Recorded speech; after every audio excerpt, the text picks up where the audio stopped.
আরে আরে, তুমি এখানে নামাজ পড়ছো আর তোমার বাড়িতে আগুন ধরে গিয়েছে। তুমি যদি বাড়িতে না যাও সবকিছু পুড়ে ছারখার হয়ে যাবে। তোমার টাকা, তোমার খেলনা, তোমার সবকিছু পুড়ে যাবে। তাড়াতাড়ি চলো। আল্লাহু আকবার। দাদু, বাড়িতে আগুন ধরে গিয়েছে, তাড়াতাড়ি চলো, আগুন নিভাতে হবে। তোমার খেলনাগুলো সব পুড়ে গেল, তুমি বাড়ি যাবা না? ধর। আল্লাহু আকবার। আরে কোথায় গেল?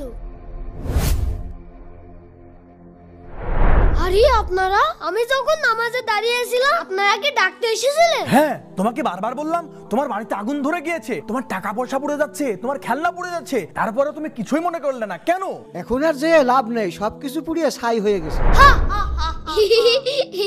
আরে তুমি হাসছো কেন? হাসবে না তো কি করব? আমি যখন নামাজে দাঁড়াই তখন আমার জান ও মালের হেফাজতকারী হন আল্লাহ। আমি নামাজ পড়তে আসলে আমার সকল কিছুর দায়িত্ব আল্লাহর উপরেই থাকে। শোনো বাচ্চা, আমরা তোমার পরীক্ষা নিতে এসেছিলাম আর তুমি ঈমানের পরীক্ষায় পাশ করেছো। আল্লাহু আকবার। হ্যাঁ, কোথায় গেল? আলহামদুলিল্লাহ, নিশ্চয়ই আল্লাহ তাআলা উত্তম